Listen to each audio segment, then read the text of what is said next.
BA third year Urdu literature, paper first, unit second غزلیات، جس کا فرسٹ ٹاپک میں ولی سودا ہم پڑھ چکے ہیں۔ آج تیسرا شاعر ہے درد۔ خواجہ میر درد، پورا نام۔ میر اور سودا کے بعد اس دور کے تیسرے بڑے شاعر خواجہ میر درد ہیں۔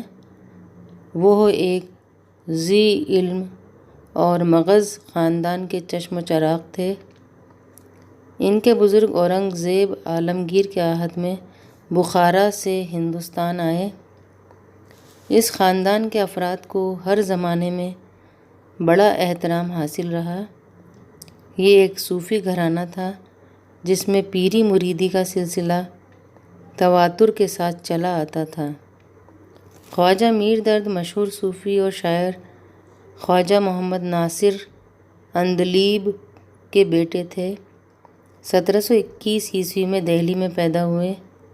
یہ وہ زمانہ تھا جب دہلی کی بربادی زیادہ دور نہ تھی۔ گھر کا ماحول علمی تھا، اس لیے خواجہ میر کم سنی ہی سے علم و ادب کی طرف متوجہ ہو گئے۔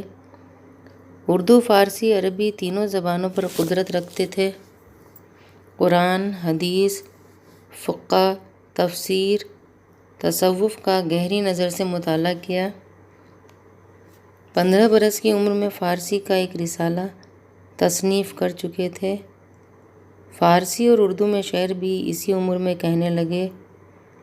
فن موسیقی میں بھی ایسی مہارت باہم پہنچا لی تھی کہ بڑے بڑے فنکار ان کی داد کو اپنے کمال کی سند جانتے تھے۔ خاندانی عقائد سماع کی اجازت نہ دیتے تھے، مگر اس کا ایسا شوق ہوا تھا کہ کسی طرح چھوٹتا نہ تھا۔ خان آرزو ہر مہینے کی 15 تاریخ کو اپنے مکان پر مجلس ریختہ منعقد کیا کرتے تھے۔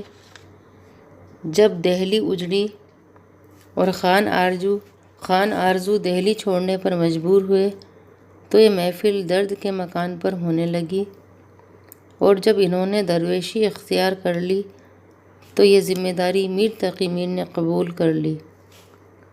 درد ایک بلند مرتبہ صوفی تھے اور کسی سے کوئی غرض نہ رکھتے تھے، اس لیے بادشاہ اور امراء ان سے نیاز مندی سے ملتے تھے۔ بادشاہ بھی ان کی محفل میں شریک ہوتے تو آداب محفل کا خیال رکھتے تھے اور دو زانو بیٹھتے تھے۔ میر درد کو تصنیف و تالیف کا بہت شوق تھا۔ کیسی ہی مصروفیت کیوں نہ ہو، وہ اس کام کے لیے وقت ضرور نکال لیتے تھے۔ ان کی متعدد تصانیف موجود ہیں، لیکن جس تصنیف سے ہمیں سروکار ہے وہ ان کا دیوان اردو ہے۔ یہ دیوان مختصر ہے لیکن ہے سراپا انتخاب۔ ان کے کلام میں ہمواری پائی جاتی ہے۔ الفاظ و تراکیب کا انتخاب وہ بہت غور و فکر کے بعد کرتے ہیں اور صحت زبان کا بہت خیال رکھتے ہیں۔ اس خصوصیت نے ان کے اشعار میں بہت دلکشی پیدا کر دی ہے۔ درد صوفی شاعر ہیں، لیکن ان کے دیوان میں حقیقت کے ساتھ ساتھ مجاز کے شعر بھی کثرت سے ملتے ہیں۔